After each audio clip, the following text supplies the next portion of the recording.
Capítulo 7. E assim ia correndo domingo no cortiço até às 3 da tarde, horas em que chegou o mestre Firmo, acompanhado pelo seu amigo Porfiro, trazendo aquele o violão e o outro o cavaquinho. Firmo, o atual amante de Rita Baiana, era um mulato pachola, delgado de corpo e ágil como um cabrito, capadócio de marca, pernóstico, só de maçadas, e todo ele se quebrando nos seus movimentos de capoeira. Teria seus 30 e tantos anos, mas não parecia ter mais de 20 e poucos. Pernas e braços finos, pescoço estreito, porém forte, não tinha músculos, tinha nervos. A respeito de barba, nada mais que um bigodinho crespo, petulante, onde reluzia cheirosa brilhantina do barbeiro, grande cabeleira encaracolada, negra e bem negra, dividida ao meio da cabeça, escondendo parte da testa e estufando em grande gaforina por debaixo da aba do chapéu de palha, que ele punha de banda, derreado sobre a orelha esquerda. Vestia, como de costume, um paletó de lustrina preta já bastante usado, calças apertadas nos joelhos, mas tão largas na bainha que lhe engoliam os pezinhos secos e ligeiros. Não trazia gravata, nem colete, sim uma camisa de chita, nova e ao pescoço, resguardando o colarinho, um lenço alvo e perfumado, a boca, um enorme charuto de 2 vinténs e na mão um grosso porrete de Petrópolis, que nunca sossegava, tantas voltas lhe dava ele a um tempo por entre os dedos magros e nervosos. Era oficial de torneiro, oficial perito e vadio, ganhava uma semana para gastar. Num dia, às vezes, porém, os dados ou a roleta multiplicavam-lhe o dinheiro, e então ele fazia como naqueles últimos 3 meses, afogava-se numa boa pândega com a Rita Baiana. A Rita ou outra. O que não faltava por aí eram saias para ajudar um homem a cuspir o cobre na boca do diabo. Nascerá no Rio de Janeiro, na corte. Militara dos 12 aos 20 anos em diversas maltas de capoeiras. Chegará a decidir eleições nos tempos do voto indireto. Deixou nome em várias freguesias e mereceu abraços, presentes e palavras de gratidão de alguns importantes chefes de partido. Chamava isso a sua época de paixão política. Mas depois desgostou-se com o sistema de governo e renunciou às lutas eleitorais, pois não conseguirá nunca o lugar de continuo numa repartição pública. O seu ideal: 70.000 réis mensais. Trabalho das 9 às 3.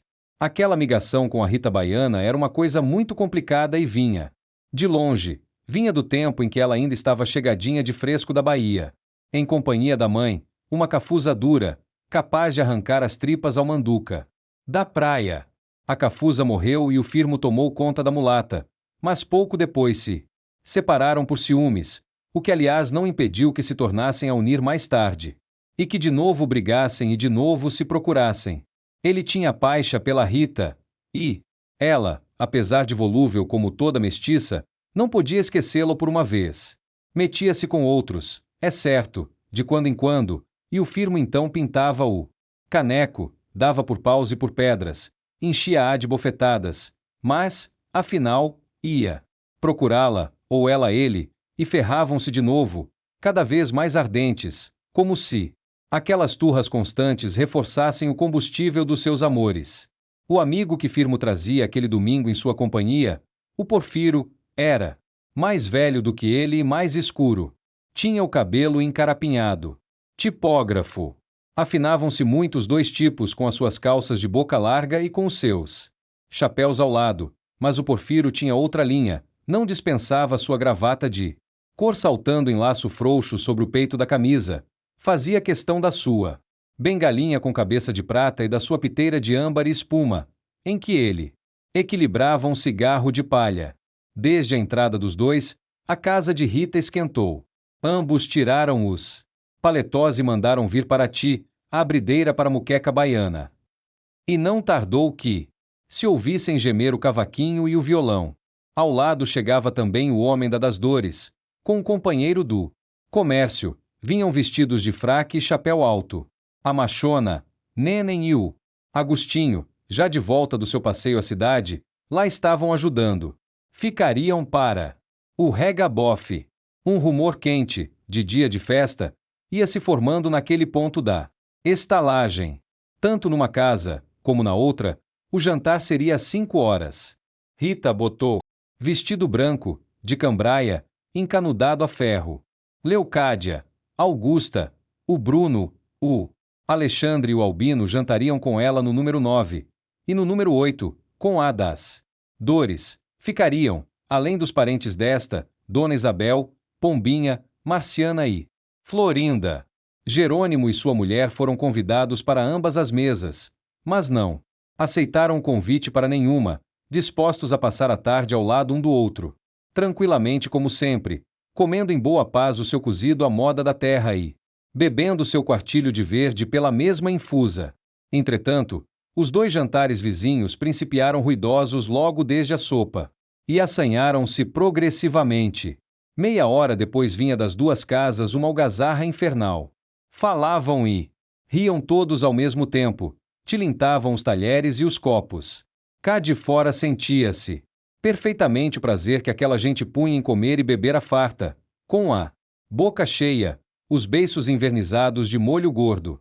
Alguns cães rosnavam à porta, roendo os ossos que traziam lá de dentro.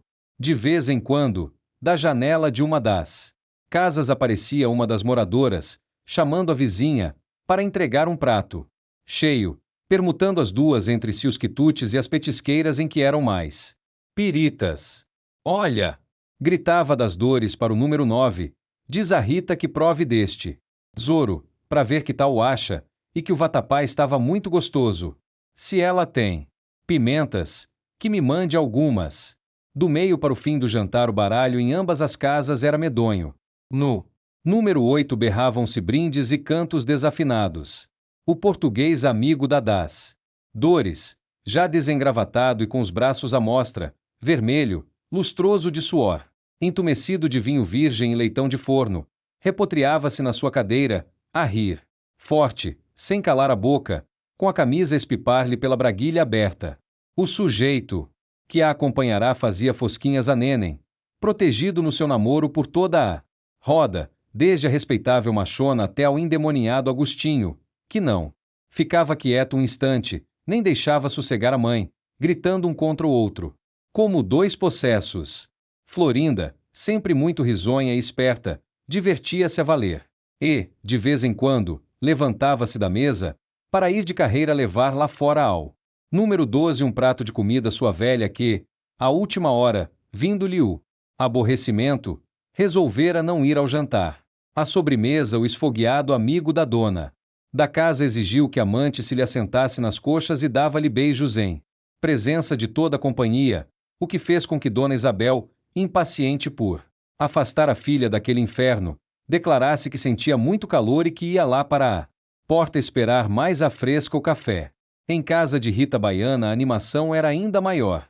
Firmo e Porfiro faziam o diabo, cantando, tocando bestialógicos, arremedando a fala dos pretos caçanges. Aquele não largava a cintura da mulata e só bebia no mesmo copo com ela. O outro divertia-se a perseguir o albino, galanteando-o afetadamente, para fazer rir a sociedade. O lavadeiro indignava-se, dava o cavaco. Leocádia, a quem o vinho produzira delírios e hilaridade, torcia-se em gargalhadas, tão fortes e sacudidas que desconjuntavam a cadeira em que ela estava, e, muito lubrificada pela bebedeira, punha os pesados pés sobre os de Porfiro, roçando as pernas contra as dele e deixando-se apalpar pelo capadócio. O Bruno, defronte dela, rubro e suado como se estivesse a trabalhar na forja, falava e gesticulava sem se levantar, praguejando. Ninguém sabia contra quem. O Alexandre, a paisana, assentado ao lado da mulher, conservava quase toda a sua seriedade e pedia que não fizessem tanto barulho, porque podiam ouvir da rua. E notou, em voz misteriosa, que o Miranda tinha vindo já espiar por várias vezes da janela do sobrado. Que espie às vezes que quiser, bradou a Rita. Pois então a gente não é senhora de estar um domingo em casa a seu gosto e com os amigos que entender. O que vá pro diabo que o lixe. Eu não como nem bebo do que é dele. Os dois mulatos e o Bruno também eram da mesma opinião. Pois então, desde que se não ofendia, Nem prejudicava safardana nenhum com aquele. Divertimento, não havia de que falar. E que não estiquem muito, ameaçou Firmo, que comigo é 9. E o trunfo é paus. O Porfiro exclamou. Se incomodam com a gente. Os incomodados são os que se mudam. Ora, pistolas. O domingo fez-se pra gozar. Resmungou Bruno, deixando cair a cabeça, nos braços cruzados sobre a mesa. Mas ergueu-se logo, cambaleando, e acrescentou, despindo o braço direito. Até o ombro. Eles que se façam finos, que os racho. O Alexandre procurou acalmá-lo, dando-lhe um charuto. Em uma outra casinha do cortiço acabava de instalar uma nova sobremesa, engrossando o barulho geral. Era o jantar de um grupo de italianos mascates, onde o Del Porto, o Pompeu, o Francesco e o Andrea representavam as principais figuras. Todos eles cantavam em coro, mais afinados que nas outras duas casas. Quase.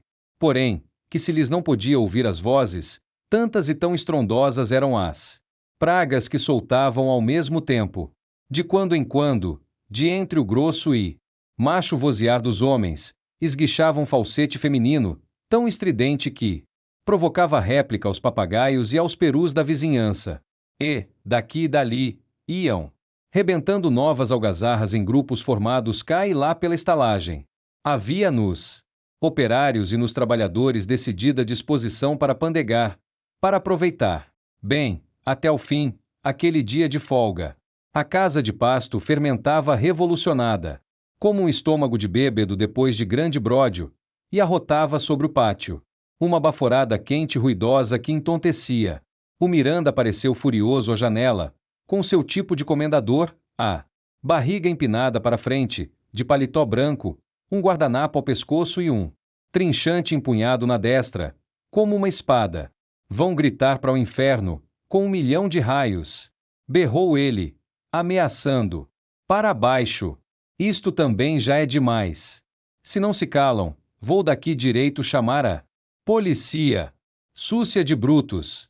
Com os berros do Miranda muita gente chegou à porta de casa, e o coro de gargalhadas, que ninguém podia conter naquele momento de alegria, ainda mais o pôs fora de si. Ah, canalhas! O que eu devia fazer era tirar-lhes daqui, como a cães. Danados! Uma vaia uníssona ecoou em todo o pátio da estalagem, enquanto em volta do negociante surgiam várias pessoas, puxando-o para dentro de casa. Que é isso, Miranda? Então, estás agora a dar palha? O que eles querem é que encordoes. Saia daí, papai. Olha alguma pedrada, esta gente é capaz de tudo. E via-se de relance Dona Estela, com a sua palidez de flor meia afanada, e Zulmira, lívida, um ar de fastio a fazê-la feia, e o Henriquinho, cada vez mais bonito. E o velho Botelho, indiferente, a olhar para toda esta porcaria do mundo com o profundo desprezo dos que já não esperam nada dos outros, nem de si próprios. Canalhas! Repisava o Miranda. O Alexandre, que fora de carreira enfiara sua farda, apresentou-se então e disse ao negociante que não era prudente atirar insultos cá para baixo. Ninguém o tinha provocado. Se os moradores da estalagem jantavam em companhia de amigos, lá em cima o Miranda também estava comendo com seus convidados. Era mal insultar, porque palavra puxa palavra, e, em caso de ter de depor na polícia, ele, Alexandre, deporia a favor de quem tivesse razão.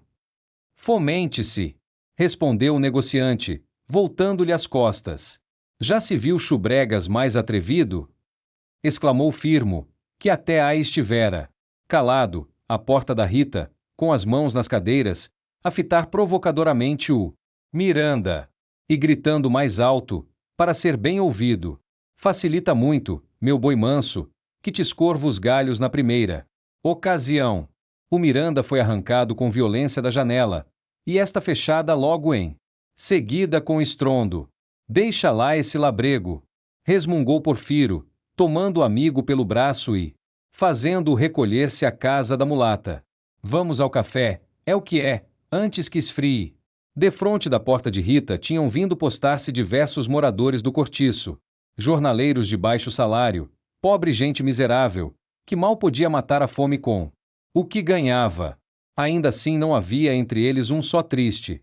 A mulata convidou-os logo a comer um bocado e beber um trago. A proposta foi aceita alegremente. E a casa dela nunca se esvaziava. Anoitecia já. O velho Libório, que jamais ninguém sabia ao certo onde almoçava ou jantava, surgiu do seu buraco, que nem jabuti quando vê chuva. Um tipão, o velho Libório, ocupava o pior canto do cortiço e andava sempre a fariscar os sobejos alheios, filando aqui, filando ali, pedindo a um e a outro, como um mendigo, chorando misérias eternamente, apanhando pontas de cigarro para fumar. No cachimbo que o sumítico roubara de um pobre cego decrépito. Na estalagem diziam todavia que Libório tinha dinheiro aferrolhado, contra o que ele protestava ressentido, jurando a sua extrema penaria. E era tão feroz o demônio, naquela fome de cão sem dono, que as mães recomendavam às suas crianças todo o cuidado com ele, porque o diabo do velho, quando via algum pequeno desacompanhado, punha-se logo a rondá-lo, a cercá-lo de festas e a fazer-lhe ratices para o engabelar, até conseguir furtar-lhe o doce ou o vintenzinho que o pobrezito trazia fechado na mão. Rita fê-lo entrar e deu-lhe de comer e de beber, mas sob condição de que o esfomeado não se socasse demais, para não rebentar ali mesmo. Se queria estourar, fosse estourar para longe. Ele pôs-se logo a devorar, sofregamente, olhando inquieto para os lados, como se temesse que alguém lhe roubasse a comida da boca. Engolia sem mastigar, empurrando os bocados com os dedos, agarrando-se ao prato e escondendo nas algibeiras o que não podia de uma só vez meter para dentro do corpo. Causava terror aquela sua implacável mandíbula, assanhada e devoradora. Aquele enorme queixo, ávido, ossudo e sem um dente, que parecia ir engolir tudo. Tudo, principiando pela própria cara, desde a imensa batata vermelha que ameaçava já entrar-lhe na boca, até as duas bochechinhas engelhadas, os olhos, as orelhas, a cabeça inteira, inclusive a sua grande calva, lisa como um queijo e guarnecida em redor por uns pelos puídos e ralos como farripas de cocô. Firmo propôs embebedá-lo, só para ver a sorte que ele daria.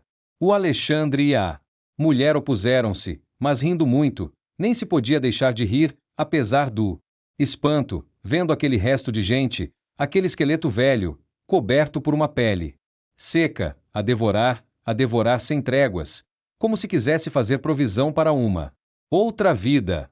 De repente, um pedaço de carne, grande demais para ser ingerido de uma vez, engasgou-o seriamente. Libório começou a tossir, aflito, com os olhos sumidos, a cara tingida de uma vermelhidão apoplética. A Leocádia, que era quem lhe ficava mais perto, soltou-lhe um murro nas costas. O glutão arremessou sobre a toalha da mesa o bocado de carne já meio triturado. Foi um nojo geral. Porco!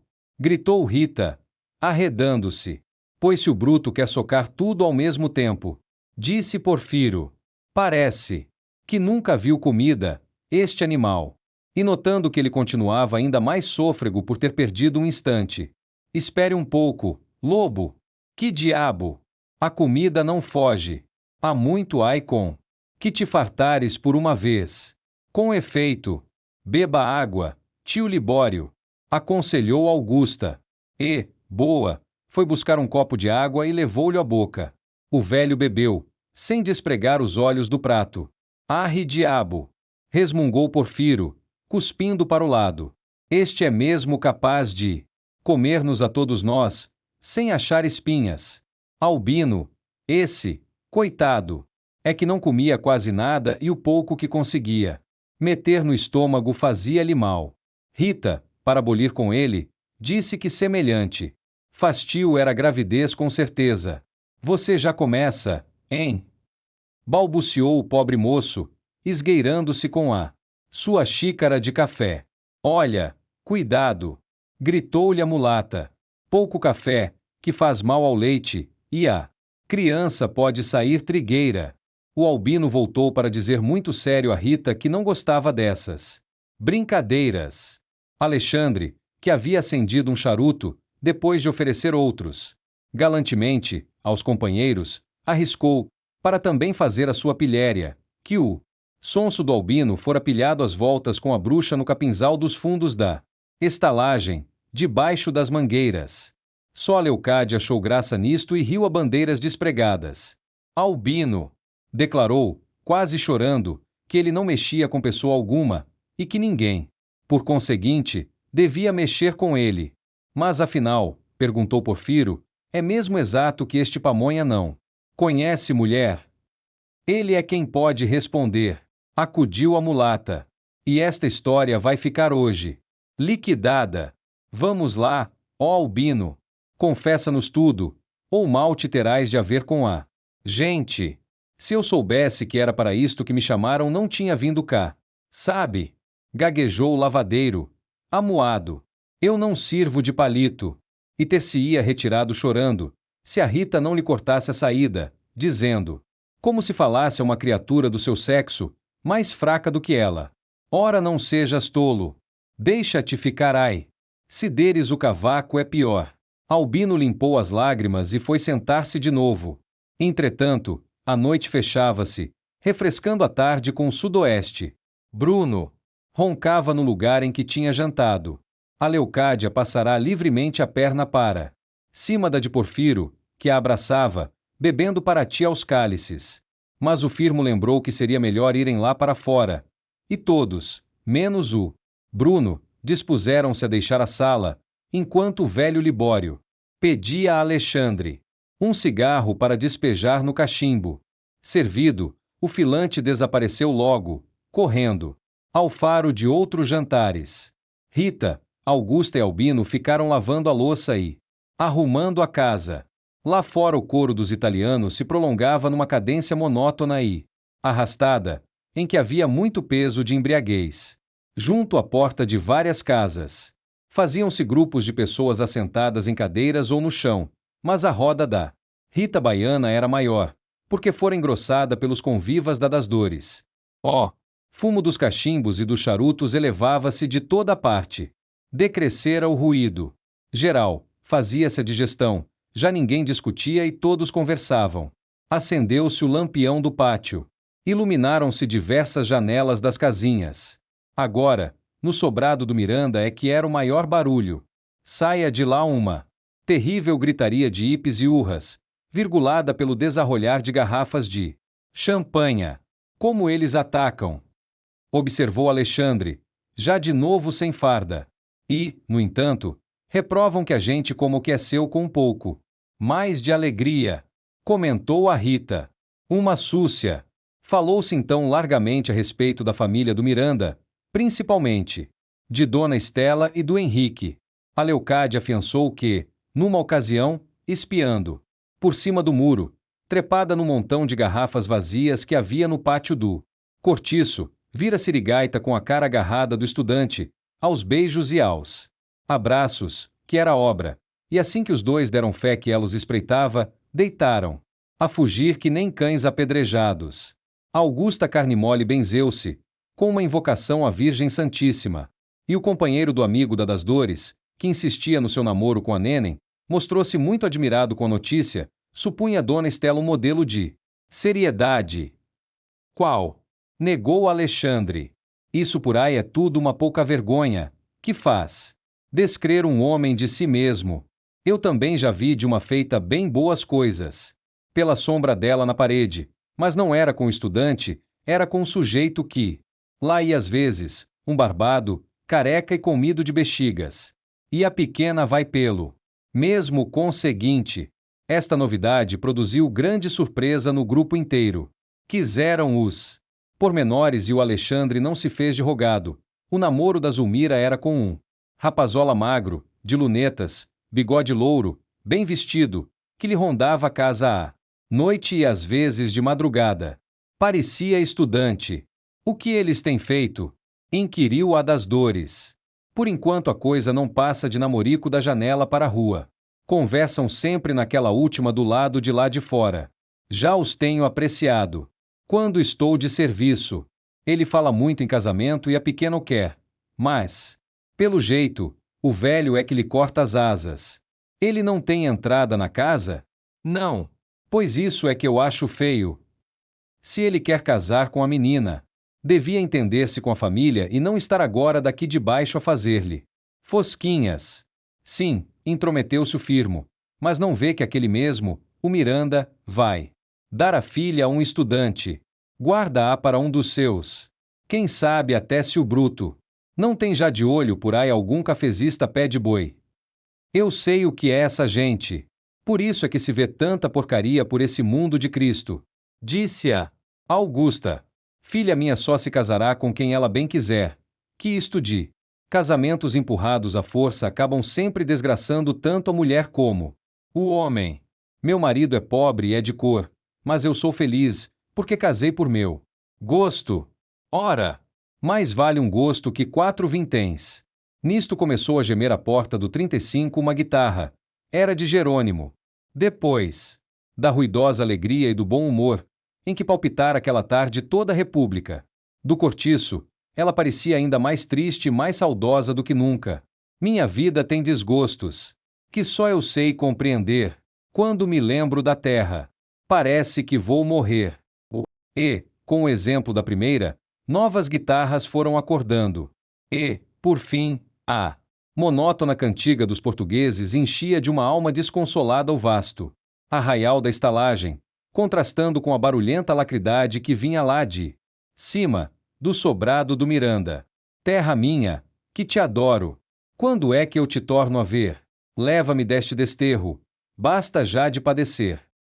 Abatidos pelo fadinho harmonioso e nostálgico dos desterrados, iam todos, até mesmo os brasileiros, se concentrando e caindo em tristeza. Mas, de repente, o cavaquinho do Porfiro, acompanhado pelo violão do Firmo, romperam vibrantemente, com um chorado baiano. Nada mais que os primeiros acordes da música crioula, para que o sangue de toda aquela gente despertasse logo, como se alguém lhe fustigasse o corpo com urtigas bravas. E seguiram-se outras notas, e outras, cada vez mais ardentes e mais delirantes. Já não eram 2 instrumentos que soavam. Eram lúbricos gemidos e suspiros soltos em torrente, a correrem serpenteando. Como cobras numa floresta incendiada, eram ais convulsos, chorados em frenesi de amor, música feita de beijos e soluços gostosos, carícia de fera, carícia de doer, fazendo estalar de gozo. E aquela música de fogo doidejava no ar como um aroma quente de plantas brasileiras, em torno das quais se nutrem, girando, moscardos sensuais e besouros venenosos, freneticamente, bêbedos do delicioso perfume que os mata de volúpia. E à viva crepitação da música baiana calaram-se as melancólicas toadas dos de além-mar. Assim a refulgente luz do trópicos amortece a fresca e doce claridade dos céus da Europa, como se o próprio sol americano, vermelho e esbraseado, viesse, na sua luxúria de sultão, beber a lágrima medrosa da decaída rainha dos mares velhos. Jerônimo alheou-se de sua guitarra e ficou com as mãos esquecidas sobre as cordas, todo atento para aquela música estranha, que vinha dentro dele continuar. Uma revolução começada desde a primeira vez em que lhe bateu em cheio no rosto, como uma bofetada de desafio, à luz deste sol orgulhoso e selvagem, e lhe cantou, no ouvido o estribilho da primeira cigarra, e lhe acidulou a garganta o suco da primeira fruta provada nestas terras de brasa, e lhe entonteceu a alma o aroma do primeiro bogari, e lhe transtornou o sangue o cheiro animal da primeira mulher, da primeira mestiça, que junto dele sacudiu as saias e os cabelos. Que tens tu, Jeromo? Perguntou-lhe a companheira, estranhando-o. Espera, respondeu ele, em voz baixa, deixa ouvir. Firmo principiava a cantar o chorado, seguido por um acompanhamento de palmas. Jerônimo levantou-se, quase que maquinalmente, e seguido por Piedade. Aproximou-se da grande roda que se formara em torno dos 2 mulatos. Ai, de queixo grudado às costas das mãos contra uma cerca de jardim, permaneceu, sem tugir nem mugir, entregue de corpo e alma àquela cantiga sedutora e voluptuosa que o enleava e tolhia, como a robusta gameleira brava o cipó flexível, carinhoso e traiçoeiro. E viu a Rita baiana, que fora trocar o vestido por uma saia, surgir de ombros e braços nus, para dançar. A lua destoldara-se nesse momento, envolvendo-a na sua coma de prata, a cujo refulgir os meneios da mestiça melhor se acentuavam, cheios de uma graça irresistível, simples, primitiva, feita toda de pecado, toda de paraíso, com muito de serpente e muito de mulher. Ela saltou em meio da roda, com os braços na cintura, rebolando as ilhargas, e bamboleando a cabeça, ora para a esquerda, ora para a direita, como numa sofreguidão de gozo carnal, num requebrado luxurioso que apunha ofegante, já correndo de barriga empinada, já recuando de braços estendidos, a tremer toda, como se fosse afundando num prazer grosso que nem azeite, em que se não toma pé e nunca se encontra fundo. Depois, como se voltasse à vida, soltava um gemido prolongado, estalando os dedos no ar e vergando as pernas, descendo, subindo, sem nunca parar com os quadris, e em seguida sapateava, miúdo e cerrado, freneticamente, erguendo e abaixando os braços, que dobrava, ora um, ora outro, sobre a nuca, enquanto a carne lhe fervia toda, fibra por fibra, tirilando. Em torno o entusiasmo tocava ao delírio, um grito de aplausos explodia de vez em quando, rubro e quente como deve ser um grito saído do sangue. E as palmas insistiam, cadentes, certas, num ritmo nervoso, numa persistência de loucura. E, arrastado por ela, pulou a arena o firmo, ágil, de borracha, a fazer coisas fantásticas com as pernas, a derreter-se todo, a sumir-se no chão, a ressurgir inteiro. Com um pulo, os pés no espaço, batendo os calcanhares, os braços a querer fugirem-lhe dos ombros, a cabeça a querer saltar-lhe. E depois, surgiu também a Florinda, e logo o Albino e até, quem diria, o grave e circunspecto Alexandre. O chorado arrastava-os a todos, despoticamente, desesperando aos que não sabiam dançar. Mas, ninguém como a Rita, só ela, só aquele demônio, tinha o mágico segredo daqueles movimentos de cobra amaldiçoada, aqueles requebros, que não podiam ser sem o cheiro que a mulata soltava de si e sem aquela voz doce, quebrada, harmoniosa, arrogante, meiga e suplicante. E Jerônimo via e escutava, sentindo ir-se-lhe toda a alma pelos olhos. Enamorados.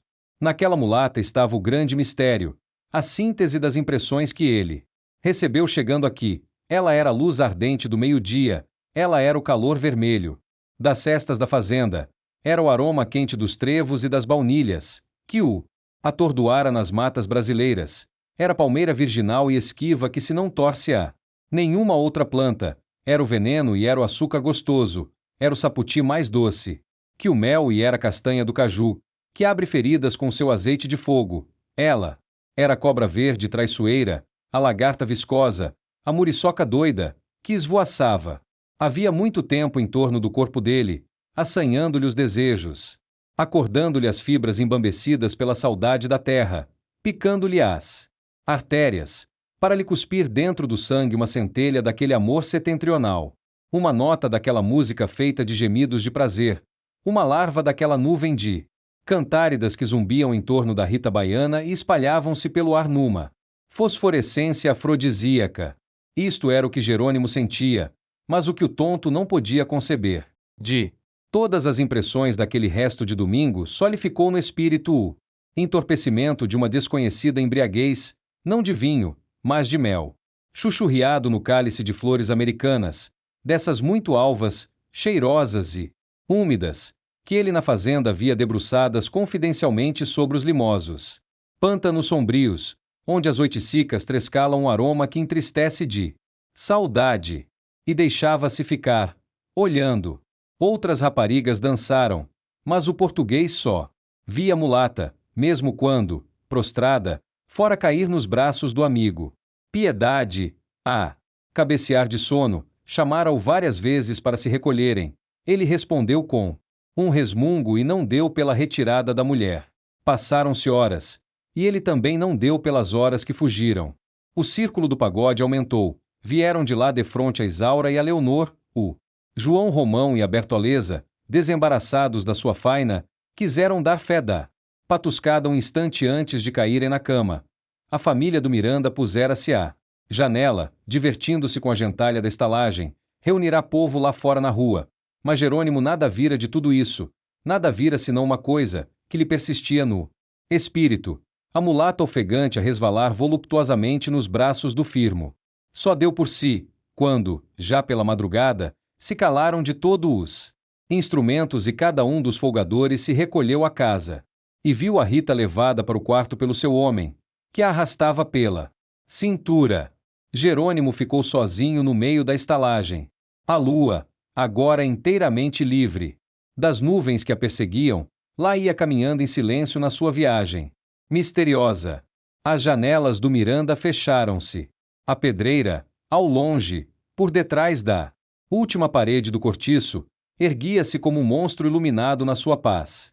Uma quietação densa pairava já sobre tudo. Só se distinguiam o bruxulear dos pirilampos na sombra das hortas e dos jardins, e os murmúrios das árvores que sonhavam. Mas Jerônimo nada mais sentia, nem ouvia, do que aquela música, embalsamada de baunilha, que lhe entontecera a alma, e compreendeu perfeitamente que dentro dele aqueles cabelos crespos, brilhantes e cheirosos, da mulata, principiavam a formar um ninho de cobras negras e venenosas, que lhe iam devorar o coração. E, erguendo a cabeça, notou no mesmo céu, que ele nunca vira senão depois de 7 horas de sono, que era já quase ocasião de entrar para o seu serviço, e resolveu não dormir, porque valia a pena esperar de pé.